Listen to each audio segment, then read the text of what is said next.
Para el gobierno realista fue un terrible golpe que se publicara la Constitución Insurgente de Apatzingán, porque para ese tiempo Fernando VII había regresado de Francia y abolió la Constitución de Cádiz y volvió al absolutismo monárquico, cosa que a muchos españoles les disgustó sobremanera, porque ya estaban ellos en el cauce del constitucionalismo liberal. E incluso acá, en Nueva España, el virrey mismo había jurado la Constitución y la de Cádiz y todos los funcionarios, y estaban muy conformes, inclusive decían, ¿para qué la insurrección si ya tenemos una Constitución liberal? De modo que no hallaban cómo explicarse ahora que se volvía al absolutismo. Entonces muchos españoles de Nueva España vieron con muy malos ojos el retorno del absolutismo y en cambio consideraban una alternativa la Constitución insurgente. Entonces, desde ese punto de vista, la Constitución de Apatzingán tuvo también un gran valor, ganó una gran batalla en el campo político. Aun cuando en el campo militar siguieron las derrotas, en el campo político, en el campo de los principios, de la mentalidad política, fue un gran triunfo. Y el gobierno realista, en un principio,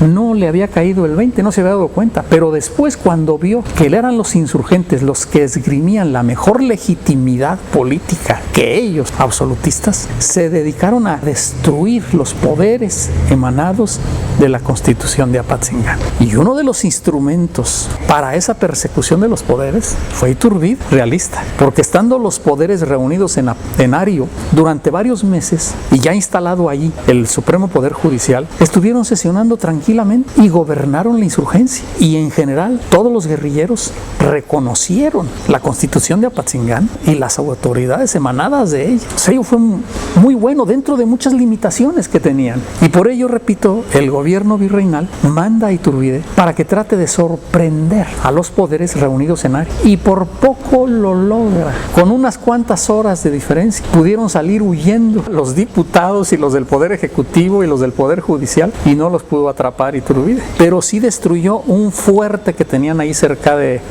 Ario, en Chimilpa, y a raíz de eso duraron un mes dispersos y luego con mucha dificultad se reunieron, pero ese mes fue fatal porque la insurgencia, con la falta de cabeza, se desorganizó más. Y de todas maneras, aún después de que Morelos cae prisionero en Temalaca en noviembre de 15 y es sacrificado en Ecatepec en diciembre, el Congreso es suprimido en Tehuacán por Mier y Terán, precisamente porque había las inculpaciones de que el Congreso le había atado las manos a Morelos y muchas otras cosas. Claro, se suprime el Congreso, pero el mismo Congreso, con clarividencia, había dejado en Michoacán una junta subalterna que fue la que sucedió al Congreso, la Junta de Tareta, que se llama así porque ahí estuvo un tiempo, y luego se cambia a Jauji, y desde ahí sigue representando la legitimidad de gobierno y la invocación de la Constitución, aunque en muchos artículos no era practicable por razón de la guerra, pero de todos modos se mantenía el principio de autoridad colegiada, y así duró años. Inclusive después que se suprime la junta, o mejor dicho, que tiene que huir la junta de Jaujilla, todavía reaparece en un lugar del norte del estado de Guerrero que se llama Las Balsas, y ahí todavía sesionan los últimos diputados hasta que llegan los realistas y los acaban. Pero esto da una idea de la supervivencia del principio de autoridad legítima y representativa en la insurgencia. Esto hasta 1817. Tomando ahora la otra última inquietud tuya del seminario de Valladolid. En realidad fueron los dos colegios de Valladolid, tanto el colegio de San Nicolás como el colegio de San Pedro o seminario tridentino, en donde pues hubo varias generaciones, varios de sus miembros se integraron a la insurgencia y luego a la trigarancia. Sí, esto es muy conocido y se trata de buscar cuál es la explicación. Se dice que si los jesuitas, no creo que sea tanto, porque los jesuitas fueron expulsados muy tempranamente. En 1767. Hidalgo tuvo maestros jesuitas, pero a nivel de gramática y retórica nada más. Sí conoció a Clavijero, pero no fue su maestro, porque Clavijero pues daba clase en filosofía y lo trasladaron a Guadalajara. Entonces pues apenas lo conoció, sí de alguna manera el influjo de la filosofía, etcétera, pero las generaciones de la insurgencia no recibieron el magisterio de los jesuitas. No, eso es una cosa que se maneja, pero que no es realmente acorde con la realidad. Sí, los jesuitas tuvieron que ver con una renovación de los estudios, con una modernización de la enseñanza, enseñanza que sí influyó, digamos, en una ilustración católica que se llama, en donde también un discípulo de los jesuitas, que luego estuvo en San Miguel el Grande, hoy de Allende, el zamorano Juan Bautista Díaz de Gamarra, pues influyó muchísimo él y todas las generaciones. Uno de los alumnos de Gamarra fue el licenciado Ignacio Aldama, el hermano de Juan, alumno de Gamarra allá y naturalmente pues muchos de los próceres pues se formaron o en San Nicolás o en el seminario tridentino. Pues Hidalgo, Morelos, que estuvo en los dos, Rayón, que estuvo en el tridentino, Sisto Verduzco, que estuvo en San Nicolás, y tantos otros, muchos.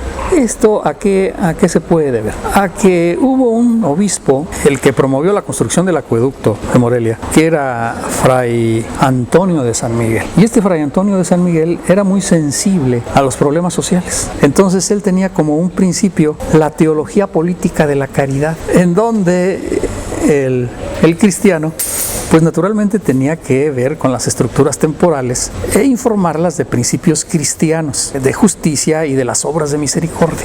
Él era muy dado a eso. Y esto tuvo oportunidad pues de manifestarlo y de concretarlo a raíz de la crisis agrícola y de las epidemias que sobrevivieron en 1786-87. Entonces fue cuando precisamente a raíz de eso construye el acueducto, manda varios circulares a todo el obispado, en donde da incluso una serie de recomendaciones hasta de tipo agrícola para salir de la crisis, y como él también de su propio peculio y del dinero de la iglesia pues compra granos para evitar que cayeran en manos de monopolios y los ofrece a precios irrisorios para evitar que sobreviniera la hambruna y la desgracia de mucha gente, y en esto lo imitan muchos de sus clérigos, y él predica en contra del acaparamiento y lo siguen muchos de sus sacerdotes y demás.